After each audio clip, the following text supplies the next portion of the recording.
नमस्कार दोस्तों। आज देश में दुनिया में जो हालात हैं, जो देश में हो रहा है, वो हमको कई बार सालता है।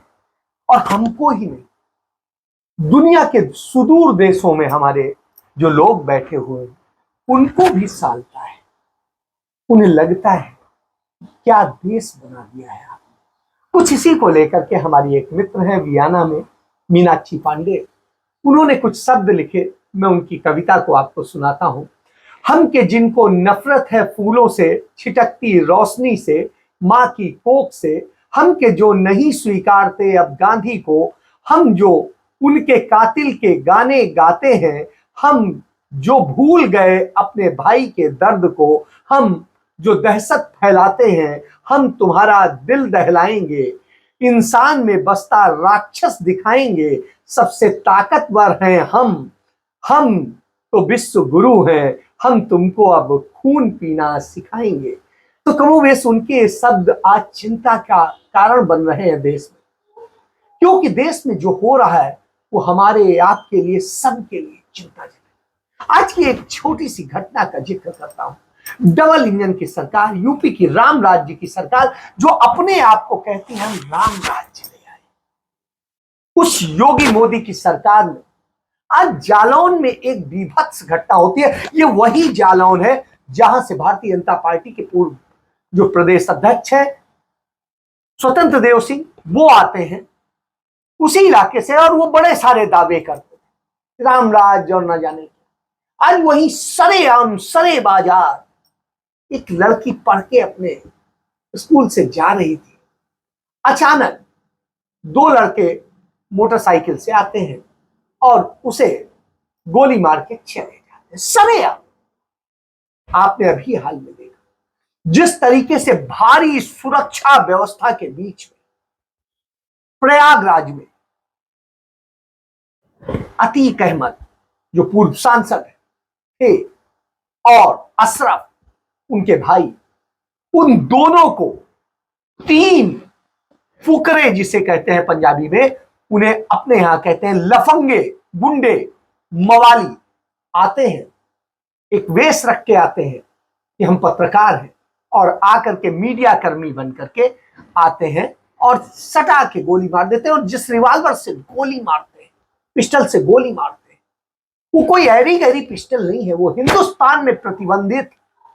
और स्थिति यह है कि वो पिस्टल सोचिए उनके पास आती है जिसकी कीमत 7 लाख रुपए से भी अधिक की है। तो आप समझ सकते हैं। और वो तीनों, उनकी दूरियां देख लीजिए, 400 से अधिक किलोमीटर दूर से एक आता है कासगंज से अरुण मौर्य, एक सनी आता है वहां से 250 किलोमीटर दूर हमीरपुर से, और एक आता है 200-150 किलोमीटर के करीब से दूर से बांदा से लौलेश तिवारी।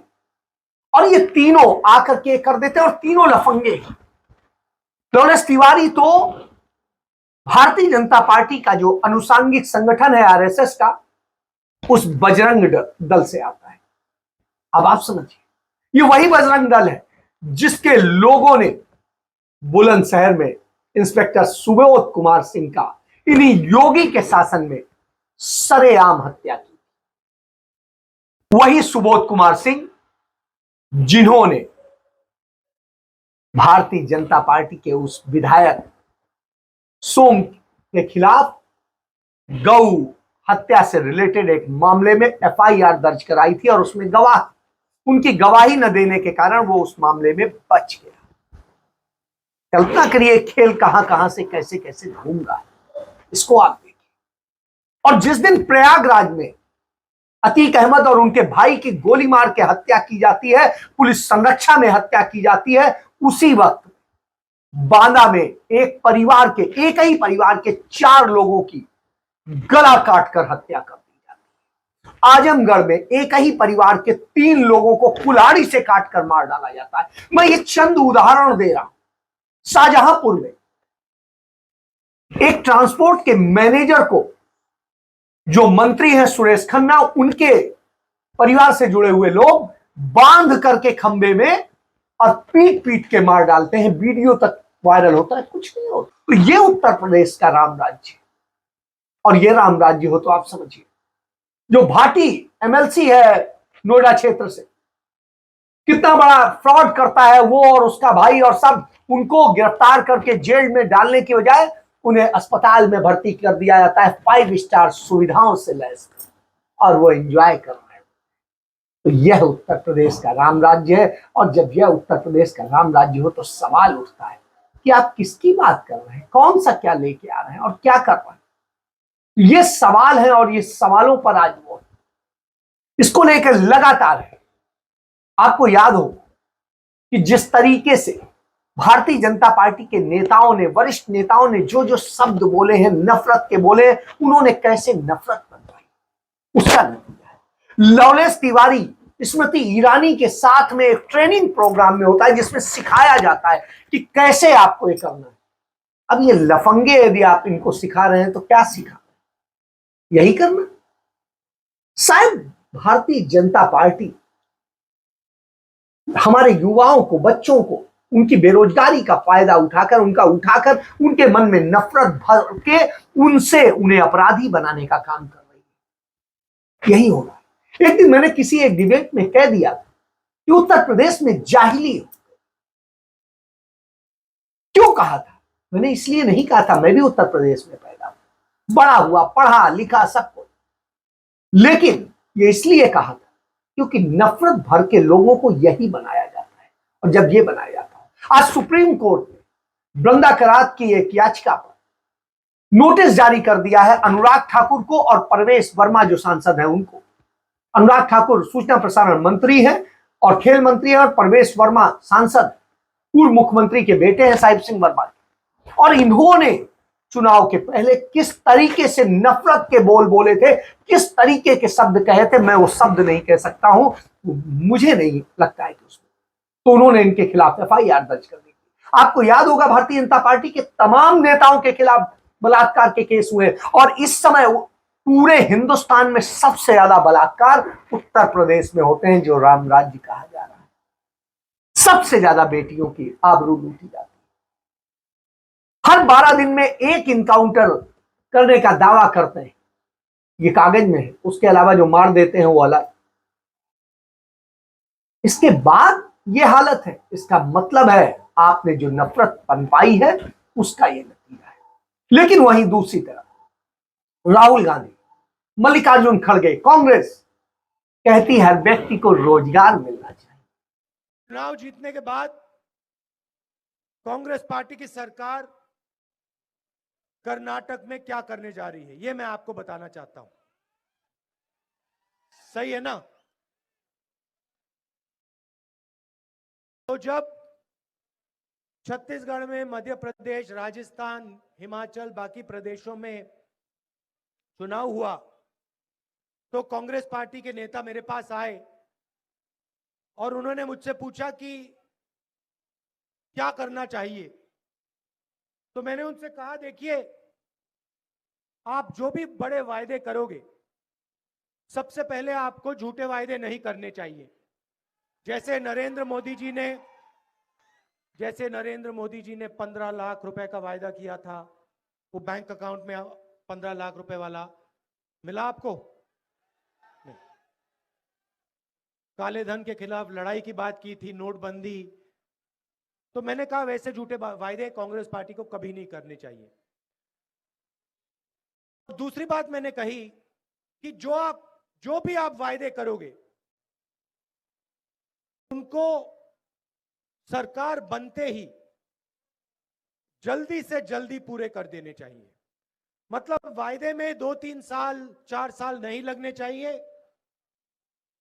सरकार के पहले कुछ ही दिनों में वायदा पूरा कर देना चाहिए। दलित को, पिछड़े को, आदिवासी को, सबको एक रोजगार मिलना चाहिए जिससे वो जरायम में न जाए, अपराध न करे।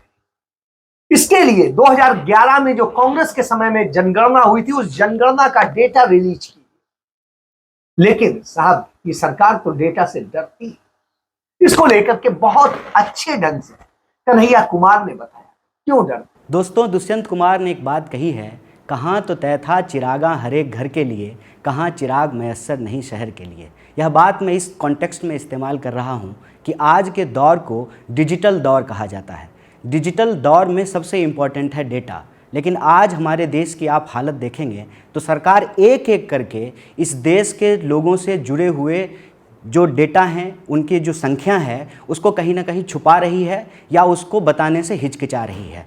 क्या कारण है इसका? इसका कारण ये है कि सरकार अपनी नाकामियों को छुपाने के लिए देश को नहीं बताना चाहती है कि इस देश में बेरोजगारों की संख्या कितनी है।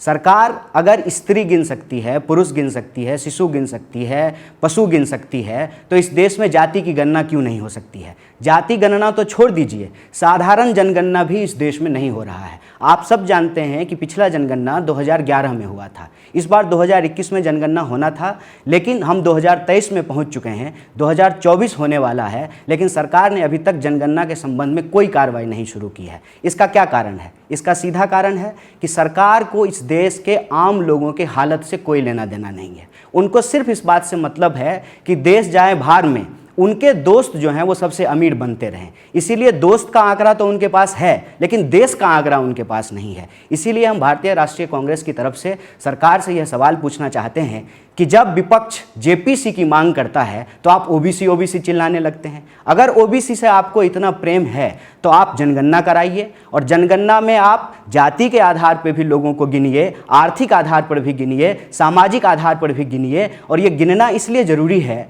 जब देश को यह मालूम ही नहीं होगा कि हमारी संख्याएं कितनी है, जाति के आधार पर लोगों की हालत क्या है, आर्थिक आधार पर लोगों की हालत क्या है, सामाजिक आधार पर लोगों की हालत क्या है, तो कल्याणकारी योजनाओं का निर्माण कैसे होगा? इसीलिए भारतीय राष्ट्रीय कांग्रेस का मानना है कि इस देश में सांख्यिकी आयोग बनाया गया है। सांख्यिकी आयोग का काम है देश के बारे में डेटा इकट्ठा करना। इसीलिए सरकार जनगणना भी कराए, जाति आधार पर भी कराए, आर्थिक आधार पर भी कराए, सामाजिक आधार पर भी कराए, और इस गणना की जो रिजल्ट है वो देश के सामने प्रकाशित करे, ताकि देश को पता चले कि देश की वास्तविक हालत क्या है। मल्लिकार्जुन खड़गे ने प्रधानमंत्री को चिट्ठी लिखी है, और चिट्ठी में कहा है कि जातिगत जनगणना का आप आंकड़ा जारी कीजिए जो हमने कराई थी, और जो जनगणना 2021 में होनी थी वो जनगणना आज तक आपने नहीं कराई, उसको कराइए, और जातिगत जनगणना कराइए जिससे हर जाति को उसका हक मिल सके, धोखा ना हो किसी के साथ। यह अब जब मैंने धोखे की बात की है तो आप धोखा देखिए, कैसे देश को धोखा दिया जाता है राष्ट्रवाद के नाम पे और दूसरेवाद के नाम पे और सारी चीजों पे। तो उस स्थिति में याद आता है कि आप देखिए जिस तरह से हो रहा है वो धोखा हो रहा है। महाराष्ट्र में देश के गृह मंत्री अमित शाह एक रैली करते हैं। लाखों लोगों का हुजूम मेरे जीवन में मैंने कभी नहीं देखा है। जहां तक नजर न पहुंच पाए इतना बड़ा मैदान, बीच में एक रोड के बाद दूसरा मैदान, और ये चिलचिलाती 42 डिग्री टेम्परेचर की गर्मी, ये सब के बीच में खुले में बैठे हुए आप सभी एक सभा करते हैं, महाराष्ट्र भूषण अवार्ड देते हैं, और उसमें होता क्या है, इवेंट में जनता का ऐसे इस्तेमाल होता है कि उसको बिल्कुल मरने के लिए आपने फूंक दिया है। और हालत ये होती है उस कार्यक्रम में 6-6 घंटे लोगों को ला करके बैठा दिया जाता है, और उसमें स्थिति ये हुई है कि उसमें 13 लोगों की मौत हो चुकी है, 20 लोग अभी गंभीर रूप से मौत से जूझ रहे हैं, और 600 से अधिक लोगों को जो है, जो कहते हैं हीट वेव, लू जिसे कहते हैं हिंदी में, वो उसके बड़े भयंकर शिकार हुए हैं, और 50 से अधिक लोग अभी अस्पताल में भर्ती हैं। तो सही देखिए आप, 42 डिग्री सेल्सियस में आप जो कर रहे थे वो ये हो रहा, फिर आप देखें, और उसके बाद आप कहानी बताते हैं। जब कहानी बताते हैं तो सवाल उठता है कि साहब कौन सी कहानी बता रहे हैं और क्यों बता रहे हैं। तो ये हालत है, और इस पर जब हम बात करते हैं, आप एक चीज देखिए, हमें आज भी याद आता है कि जब तमाम सारे इस देश के ऊपर हमले हुए, तमाम सारे हमले हुए, और वो हमले जब हुए तो उनको देखने वाला है कि कब होते हैं, क्यों होते हैं। जो लोग कहते हैं देश सुरक्षित हाथों में है, उन्हीं के समय में होते हैं। उदाहरण दे रहा हूं, 3 दिन पहले भटिंडा में मिलिट्री छावनी है, और उस छावनी में, बड़ी छावनी है, उसके अंदर बताया जाता है 2-3 लोग जो हैं आते हैं और वो गोलियां बरसाते हैं, कुल्हाड़ी से भी हमला करते हैं, और उसके बाद में 4 जवानों को मौत के घाट उतार देते हैं। आज पुलिस ने, पंजाब पुलिस ने इस पर खुलासा किया कि नहीं साहब, एक जवान है देसाई, उसने ये किया था क्योंकि उसका शोषण किया जा रहा था, सेक्सुअल हरासमेंट किया जा रहा था, इसलिए वो ऐसा उसने कर दिया। उसने राइफल चोरी करी और ये कर दिया। लेकिन उसने कर दिया, हम मान लेते हैं कहानी को, लेकिन बाकी जो और लोग थे वो कहां हैं? वो कौन है? कोई जवाब नहीं। जबकि इंटेलिजेंस इनपुट कहता है कि वहां पर कुछ दूसरा घटा है जो देश के लिए खत्म, और उस चक्कर में वो मारे गए। बहरहाल कहानी जो भी है या बनाई गई है मैं नहीं जानता, लेकिन जितना है वो चिंताजनक है। इसके पहले आपको याद होगा 2016 में नए साल का जश्न मना था, और नए साल का जश्न मनने के बाद में जैसे ही 2 तारीख हुई, वैसे ही तकरीबन 3 बजे सुबह या रात कह दीजिए, तो 1-2 की जो 3 बजे की रात थी, उस रात में अचानक पठानकोट के एयरबेस में, जो भारत का सबसे महत्वपूर्ण है, वहां से चीन को भी साधा जाता है निशाना, और वहीं से पाकिस्तान को भी निशाना साधा जाता है। वहां पर 6 आतंकी घुस आते हैं, और 6 आतंकी घुस आते हैं और वो 65 घंटे कब्जा रखते हैं वहां पर। 65 घंटे यानी 12 घंटे का 24 घंटे का एक दिन होता है। जोड़ लीजिए कितने दिन हो गए। तो आप समझिए कि 3 दिनों तक वो से ज्यादा वो कब्जा रखते हैं, और इतने कब्जे के बाद में वो स्थिति क्या करते हैं? स्थिति ये करते हैं कि साहब, हमारा जो भी उन्हें लेना होता है, उनके 2 साथी भाग जाते हैं, और उसके बाद हमारे 7 जवान शहीद होते हैं, 7 जवान, और उसके बाद आज तक कुछ नहीं हो पाया। ये नहीं पता चल पाया कौन थे और क्या हुआ। इसके बाद आप देख लें, इस तरह की जब हम बात करते हैं तो आप देखिए, भारतीय जनता पार्टी के सत्ता में रहने के दौरान ही कश्मीर में हिंदुओं को मारा गया। 19 जनवरी 1990 उन्हें कश्मीर से भगा दिया गया, खदेड़ दिया गया कश्मीरी पंडितों को। वो घटना आपको याद होगी। कंधार का प्लेन हाईजैक किसके समय में हुआ? भारतीय जनता पार्टी की सरकार में। गोधरे के दंगे कब हुए? भारतीय जनता पार्टी की सरकार में। संसद पर हमला कब हुआ?